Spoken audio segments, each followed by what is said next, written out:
What's up, weirdo? Shadetree surgeon here on a very sweaty, about to rain Sunday. It's sweaty Sportster Sunday, baby. Alright guys, back in the at-home Rapstar garage. After a couple days riding around with this, I've realized that the main problem with it, and I knew nothing was going to be perfect, you know, I'm making this at home, but the main problem is flex this way.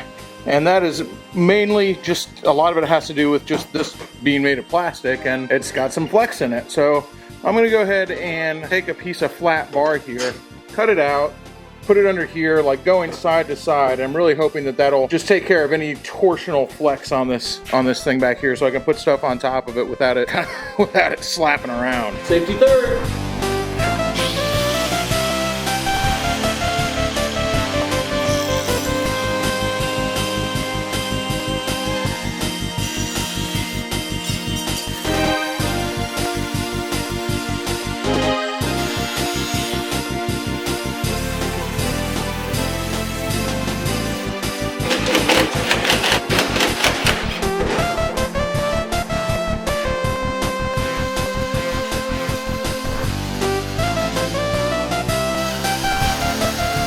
My first time using one of these step drill bits, man, and usually I never buy them because they're so freaking expensive, but pretty damn cheap at Harbor Freight. See how long it holds up for. God damn, it goes through this sucker a lot freaking faster.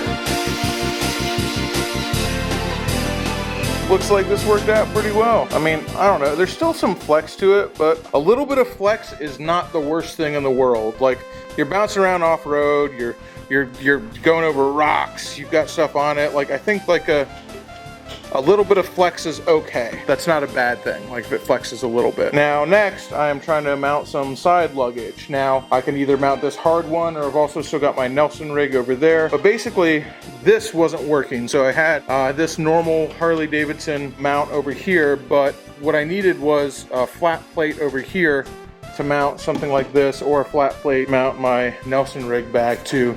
Right now, I'm going to mount that thing. So, once again, reusing my Elite Touring concepts, just because it's a nice square of aluminum with a bunch of holes in it. Turns out that these two holes exactly line up, funny enough. They exactly line up with the two strut mounts here on the Harley Davidson Sportster. So this is actually going to work out perfectly. Now, even if I didn't have this, you could have just used any piece of aluminum plate and just drilled the holes in it.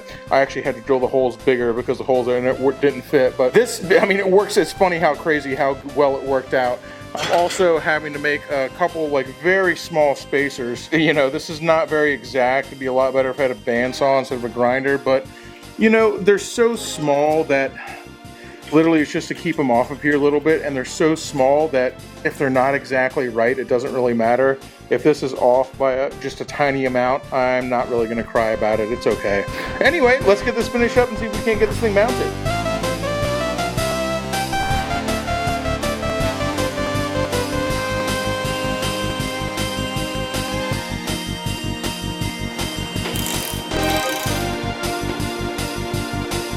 A lot of people might be going like, holy crap, only two mounting points for your luggage? I don't know, man. This freaking strut is just, that is solid as a freaking rock, man. I feel like I could hang my whole weight off of these two bolts. Seems really, really, really solid to me. Now, I just need to make a few more spacers so I can fit this one on here using my CNC eyeball. My CNC eyeball and my special handheld vise right here. Knowing me, I'm probably gonna make 4 pieces of this that are 4 different sizes, but that's alright.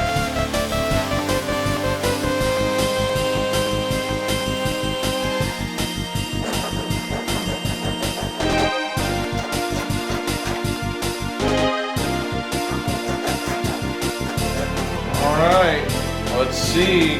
Moment of truth. Against all odds, this might actually work. This might just actually work.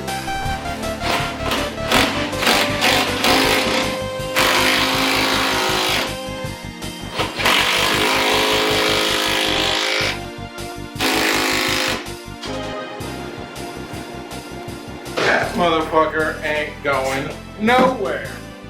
That is fucking solid as a rock, man. To use the old data dash, that ain't going nowhere. Well, okay.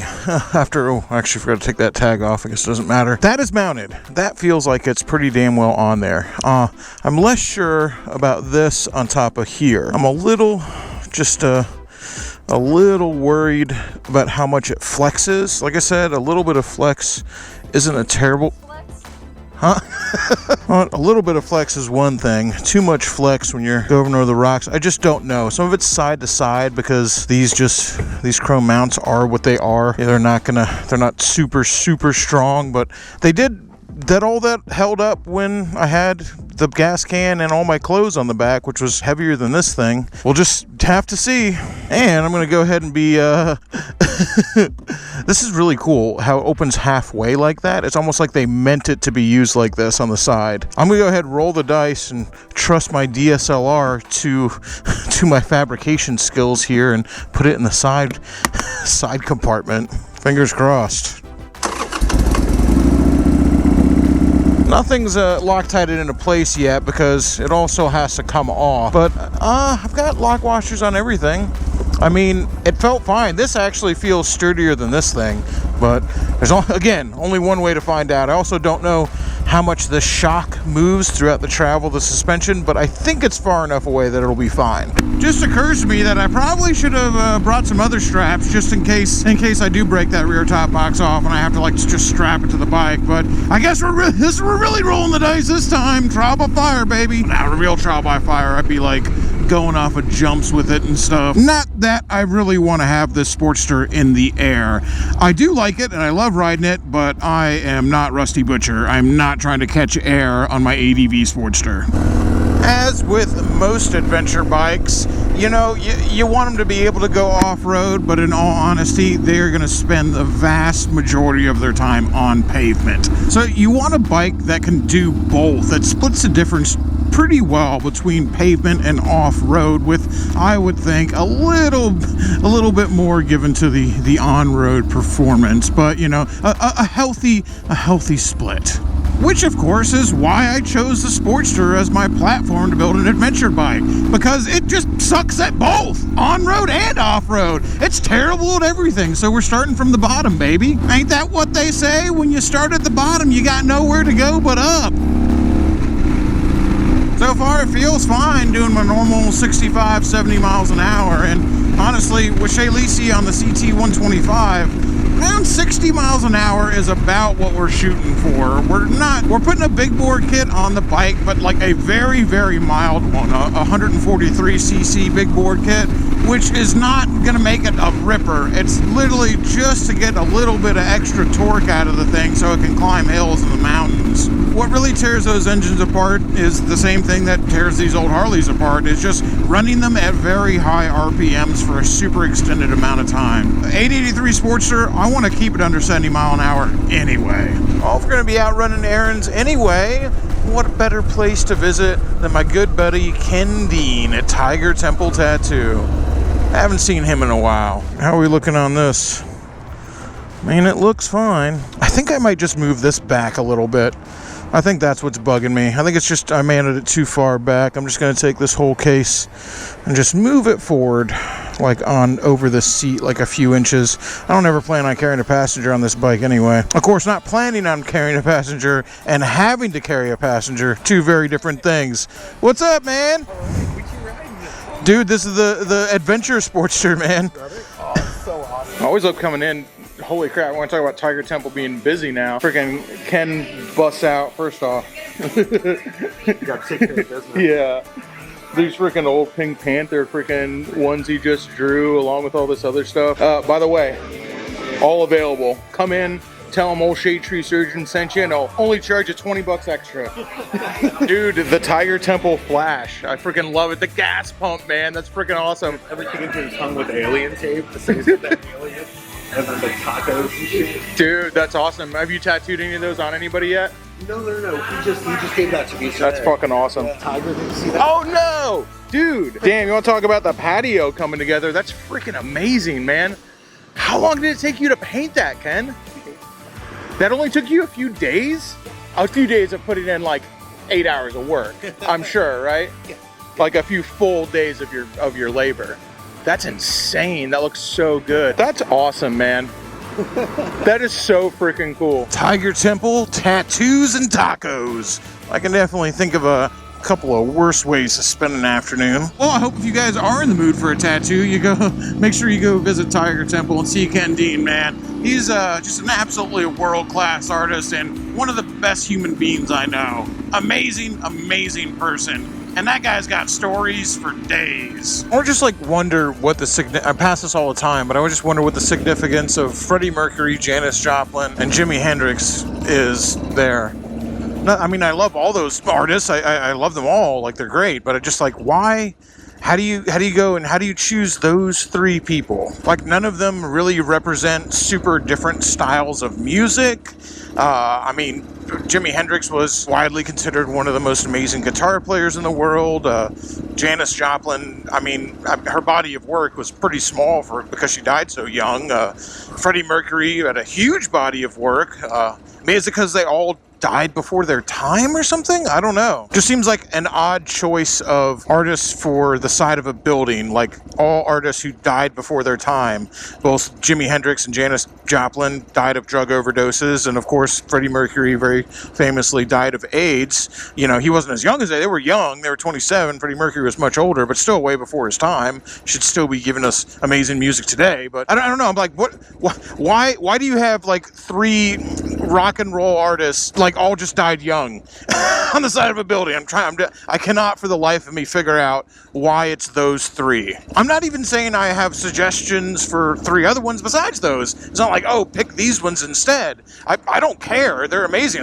Awesome. Their portraits are up there. I think that's great. I think it's amazingly done. It's very striking. Definitely makes downtown look better. I'm like, I don't understand how the choosing process went. It doesn't make sense to me, but yeah, I'm kind of a dummy. A lot of shit doesn't make sense to me. Oh, damn. God, I hope everybody's okay. That was absolutely horrible. A car flipped over like that. Damn, dude. That's just freaking... It's heartbreaking, man. Car accidents are horrifying. Car accidents always freak me out because it is by far the most dangerous thing that we do every day. And in fact, it's the leading cause of death. The leading cause of death, like if you're gonna die under the age of like 45 or something, by a mile, the leading cause of death is in an accident on the road, in a car accident. Now, I think like after 45, number one kind of shifts to heart disease. So coming up there in about 6 years, I'll finally get to say I'm more likely to have a heart attack than die in a car accident. Kind of a weird milestone to achieve. Quick stop up here at old Best Buy because I need a microphone. I need to do some voiceover stuff for the video that I'm currently editing. Talk about meta. The video I'm currently editing needs a little bit of voiceover work, and I'm tired of my voiceover stuff sounding absolutely like dog shit. So I keep getting these messages from people asking, is this really you? Did I really win something? You replied to me on a YouTube comment. You told me I won something, and it texts you on Telegram. First off, let me just say this. If it walks like a duck and it talks like a duck, it's a duck. If you have to even ask the question, does this seem like a scam? Guess what, y'all? It's a scam. It's just amazing to me because I've never even heard of Telegram. I don't know what it is, and why the hell would I ask somebody to text me on Telegram? I would just call you if you won something, and by the way, I've never actually given anything away. That's just this common misconception that everyone goes like, oh, Josh, you do these giveaways. No, I don't. I do not do any giveaways. I have never actually given away anything. All I do is I help charities like Forgotten Angels promote giveaways that they are doing. All I do is talk about it. The money never goes to me. I don't personally give the bike away. I don't have anything to do with it besides letting people know that there's an amazing charitable organization that you can donate money to with the possibility of maybe winning something. But winning something shouldn't be the reason you donate money. You should buy a raffle ticket because because you're helping out unfortunate young men who have fallen through the cracks and need help starting their lives over. That's what we're doing. And the fact that somebody's taking advantage of it, that some scammers are out there, taking advantage of not just of the people watching, but taking advantage of everybody who has benefited from this charity, is just absolutely infuriating. Don't fall for it. Like I said, if it seems like a scam, I promise you, it's a scam. And the only way that you'll know that if you bought a raffle ticket, is I will personally call you on your cell phone number. I will not ask you to call me. I will call you. And by all means, ask me to prove it that it's me. We've had a couple people who have won in the past who have just absolutely not believed that it was me, and they've made me jump through some hoops and made me answer some questions that only I would know before they accepted that it was actually me calling and they had won something. Please do that. Be suspicious. Because guess what? If you're not a little bit suspicious, your ass gonna get scammed. I do not take somebody questioning me with answers only I would know the wrong way whatsoever. I promise you. It's frustrating that this is the world we live in, that you got to be careful, but guess what? The people scamming other people on the internet ain't nothing new. Like, if you just receive an email out of the blue and you don't remember entering anything, like, come on, man, it's a scam. You got to be aware of this kind of stuff. And like I said, the only way anybody's ever going to get notified that they won something from this channel is if I personally call you on your cell phone number.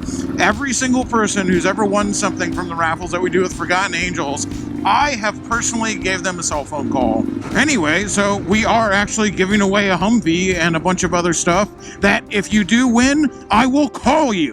I will call you, and what we do with everybody who wins is main prize winners, I invite to fly them down to Tampa. So unless somebody's calling you and being like, hey, do you want to come and party with me in Tampa? Here's your plane ticket that I paid for. It's a scam. I would never ask you for money. If you win something and we got to ship it to you, guess what? I'll pay it if it's in the United States anyway. It is incredibly frustrating that somebody is using my logo and pretending to be me and potentially scamming people out of money using my images. That is very that, and the fact that, like I said, all the raffles we do, 100% of it goes to charity. This is all charity work. That, it's never good, but for me that makes it even worse. Really just the scum of the earth. And I wish YouTube would do something about it, because it's not just my channel. Literally, like, if you go to almost any even slightly bigger YouTube channel, they are all getting played. Come on, buddy, let's go. They are all getting this same kind of Telegram scam. So, I don't know, man. I would hope that YouTube's working on it, but it's so widespread over the platform. I don't know how exactly they're going to tackle it. It's obviously bots, because they'll sit down, they'll like literally respond to every single comment on a video, like the day after a video comes out, with an image that has my logo on it saying, text this Telegram number. Well, I've seen so many of them. I think I'm going to go ahead and go home and download the Telegram app, whatever it is, and text these people and see what it's like to actually interact with them. I wonder how many personal Shadetree surgeon questions they can answer. What's their trivia like?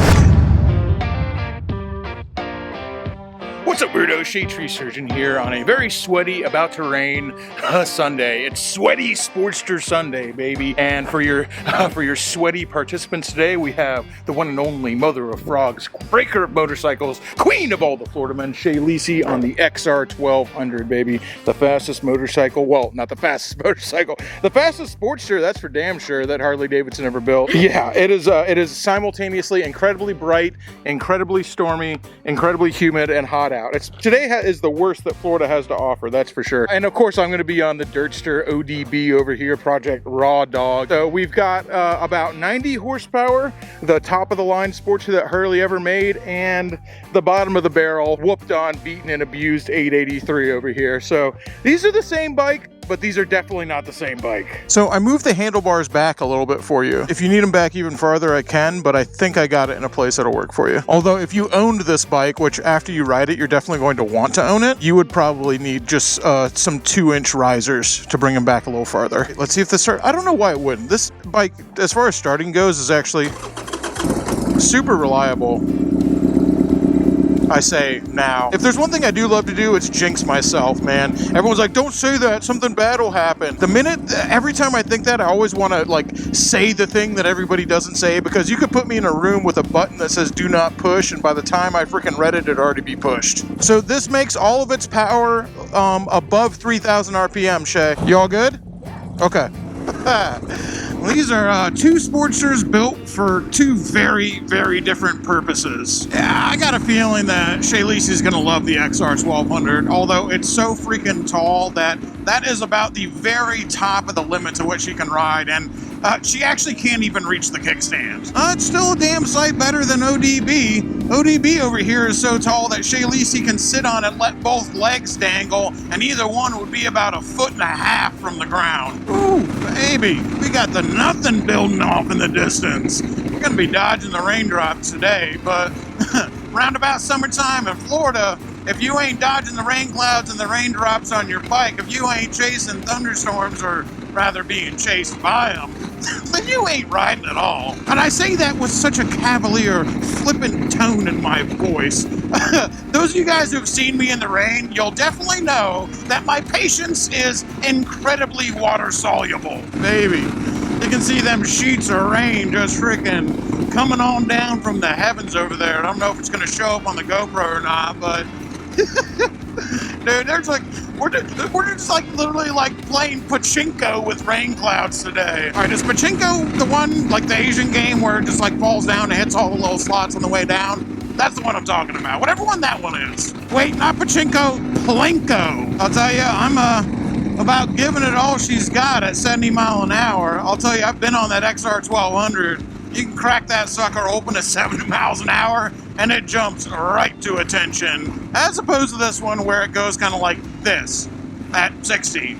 And just kind of cross your fingers and hope something happens. If we make it to Burt's Barracuda without getting rained on, it's gonna be a miracle. You know, when it comes to deities, I've always been a fan of bending with whichever way the wind blows. You have to be realistic about these sort of things. So, I don't know, man, whoever's listening upstairs, down below, the great juju on the mountain, can you please get us to Burt's Barracuda dry?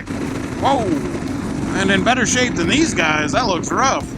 I don't know if all three of them worked together or if it was the great juju on the mountain, but I think we're gonna arrive with my patience still intact. It's getting tested.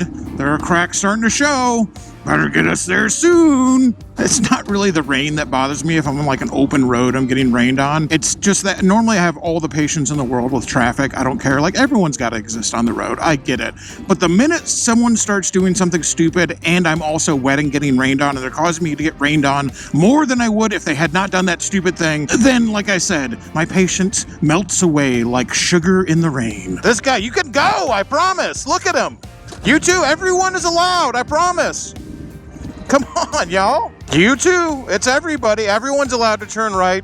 There's a yield sign. That means you yield. And thanks for leaving, like, everyone just taking their time, and now we got to wait for the traffic. Oh, not really, though. All right. Let's see if rain scared everyone away from big-ass beers at Burt's Barracuda on a super sweaty Sportster Sunday. I was about to park in the parking lot, and I forgot that sometimes on Sunday, if it's not crazy busy, let people park inside, which I'm going to take them up on. Got to run over here and help Shay Lisi get her kickstand down. Can you get it? So close. Dude, I love a pull up and they're playing some smooth jazz. Ooh. I like that, dude. Dang, the double Makuni setup. Oh my gosh, that's cool. Yo, if anybody is holding one of these dual Makuni Rivera setups for an Evo, I want one more than I can tell you for the Barf Party build. This would look so good on Vomit Comment. If you're holding on to one of these, I'm telling you right now, shoot me an email. Let's make a deal. All right, up here at Burt's Barracuda, and there's nothing more that I love than running into friends up here. And me and Shay Lisi are hanging out. I met my man Pablo over here, and I kind of knew he was gonna, as soon as I met his wife, I knew he was gonna be one of ours, because nothing says Shadetree Army like a big, ugly, dumb dude with a pretty wife. I don't know how we do right it. Yeah, you fit right in. Of course, the one and only, the absolutely strong, dark, tall. Wait, where'd he go? Tall, dark, and handsome Mr. T, baby. He makes all the girls blush, including yours truly. So we talked about this on Shaylee's channel. Now here's the deal. One of the things I love about taking a road trip is going one way. You guys know that I've freaking bought a lot of motorcycles and bought them across the country and ridden back home. Well, we were telling that to Bert and T, and they said, well, why doesn't somebody do that at Bert's Barracuda? And this is not a lie. This is not a joke. In Shaylee's video, Bert gave out his personal email address and said, email him. So you email Bert, you talk to Mr. T. If you're buying a brand new Harley Davidson anyway and you know what you want, they will fly you down to St. Pete to Bert's Barracuda so you can pick up that bike and ride it home. One-way ticket. That's a hell of a break-in procedure. So you email Bert, email Mr. T. I'll have both those email addresses down below, and let them know so they can let me know. Because when someone comes down and takes them up on that, let me tell you what, dude, if you're gonna fly in and ride home on a brand new Harley, that's something that I want to put on video because I think that's cool as hell. The farther away, the better, too. Absolutely. And they better come see your boy. You better look for the 18 van. You better walk straight to Spring T and say, hey, how you doing? I'm here. I just got off that flight. I want to see you. And I came for Shadetree too. And I know you know the word. I pity the fool that don't. Trust me, he'll call my ass right up right away. You ask him when he's here, man. You come in here and say, Mr. T, call Shadetree Surgeon. Unless I'm in the middle of something, good. Hey, you know I'm gonna pick up. What's this about that one-way flight? I thought you know, like the both-way flight. Hey, let me tell you what. Any port in a storm, sailor, when the bear is hungry, he eats. Come here, baby. All right, give these guys a call, man. Come out. Be the first one to fly down here and ride home. Let me tell you something right now. Here's the big difference between Bert's and a lot of other places is, and nothing against your hometown Harley dealer, you know, I ain't talking crap about nobody. At least, yeah. At least not on camera. But let me tell you, the stock here is what's insane. So one of those things where you're like, you know exactly what you want, like whatever, I want a street glide in vivid black with all these options or this and that. Bert's is the one that's got it. The amount of motorcycles that they have here is freaking staggering. Really is wild. You never freaking, yeah, exactly. You don't go into a place and you see this much metal on the floor. It's really wild. And it's not just Bert's Barracuda, it's also Bert's Black Widow, which I've been down there. They got even more metal on the floor down at Barracuda, or sorry, at Black Widow. Like I said, if you have an exact bike in mind, this stands to reason they got it. Dude, I love just, this is what I want. I don't want the Street Glide, I want a Road King, but it is good to know that Harley Davidson is still making these accessories that go around the bags, except obviously I would want them in chrome. Awesome. Yeah, I want them in chrome, not in black. This is basically like this rear setup minus the top box is what I want on a Road King, except all in chrome. They had a Road King here that was for sale, but I'm just not ready to take on another project. ODB, the bike is going to be rebuilt. Yeah, no, Shelby's doing the FXR for me. I'm doing ODB and Shay's doing the Trail 125 because like I said, I'm trying not to do more than one thing at a time here. And we're already doing 5. And we're doing 5. And I want the Rocket 3 done. Actually got a secret project coming up for the race in California, remember? Jared Weems is building a motorcycle for it. You're going to race the KX100, and I've got a special bike that I'm going to race in it too. All right, cool. Yeah, I'm pretty excited. And that's going to be a desert race in California that we're doing. I don't have the money or the time to take on a Road King right now. I think they had a Road King that fit the bill for what I wanted here. Oh, they definitely have one that fits the bill, and it's running right now. I mean, someone's probably buying it. Oh, wait, they got them all started up. Wait, what's happening out here? Feel the thunder, baby. Literally all these bikes are running. Dang. All right. Anyway, this is the Road King. If I was going to buy one, this would be the one. Twin cam Road King. I might not even change the color. I really like that green and black like that. Just a twin cam Road King. Maybe one day. Shaylee does love this bike, but if she was going to use this, actually have this bike, you would need a little bit of a extender on that kickstand there. Even more of an extender, because it's already got an extender on it, so even more than that. Man, these things are freaking coming in handy, baby. Once you have luggage on a bike, it's hard to imagine going back. Good times as always up at Bert's. Always good running into some folks we know, man. Like I said, I'm running into Pablo over there. I can always tell a member of the Brapstar crew because usually they got a very nice, polite, understanding wife, and they're mean as a rattlesnake and twice as ugly. Just my type. Shaylisi looks tough on that bike. Even with them like 3.5 inch, 4 inch heels, she still is having trouble reaching though. Of course, once you're moving on 2 wheels, don't really matter how tall it is, does it? Of course, I led the ride here. I got Shaylisi in front leading the ride home on the XR 1200, which means I don't know if I'm going to be able to keep up. I also neglected to tell Shaylisi that this bike, its top speed hovers somewhere around 75 miles an hour, and it does that under protest, sometimes under extreme protest.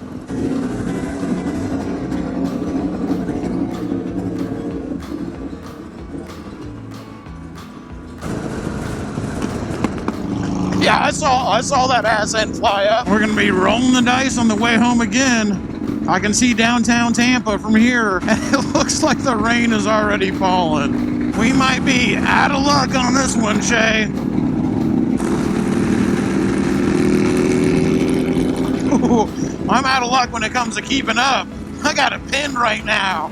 We are, again, under protest, doing about 75. We might be able to do 80, but with this tall suspension and these knobby tires, she starts to get a little bit squirrely above 75. I think Shaylisi finally noticed me in her rearview mirror not keeping up. That's the thing about old Shaylisi. Yeah, you get a little power on that right hand with her, and she don't play. She ain't scared. She'll twist it right open. Wide open, that kid goes. Speed demon. Okay. Say a prayer, make a sacrifice, spill some chicken guts and grab a virgin and make her not so. Because we're asking the great Juju on the mountain for one more favor. Get us home dry. Uh-oh. Let's hope this wasn't already on reserve. Come on, dude. Somebody made someone not a virgin that was already not a virgin. Great Juju on the mountain is showing his displeasure. Please get us home. All right, for 500 points, let's launch it. This bike is actually for sale, but no, I haven't bought it. Would love to. No. I really like it though. Well, I'm gonna have to work on the Sportster another day. Just finished up Shaylisi, help further get her Trail 125 ready for Starbucks Mountain. And we're about to leave for Portland in a few hours. We got some cool stuff happening out there. Hope to see some of you guys out there. We're about to make some announcements on Instagram. We're gonna be hanging out at Legion Moto again and doing some rides. We do a ride from Legion Moto to Power Plant, which is a dispensary up there. So I hope all you guys who are in Portland, I hope you guys, or the surrounding areas, I hope you guys get to come up there and hang out with us. This video should be coming out Wednesday, and today is Monday? Yeah, anyway, this video should be coming out Wednesday, which I think we're trying to plan to do the meetup ride on Friday. Anyway, hope to see you guys there. If you live in Portland or any of the surrounding area, please let me know. Let me know if you can make it down below. Love to meet up with you guys. I like going out that way because not only is the riding beautiful, but we don't have much time to go out there and experience it again. And also, I love meeting everybody at the campouts. I love hanging out with everybody at the Weirdo Campout, which is coming up Halloween weekend. But the least likely people to make it is everybody who lives all the way on the other side of the country. So for this one, we'll come to you. Weirdo meetup in Portland this coming Friday. Dates down below because I am bad with dates. Until next time, y'all, keep it weird.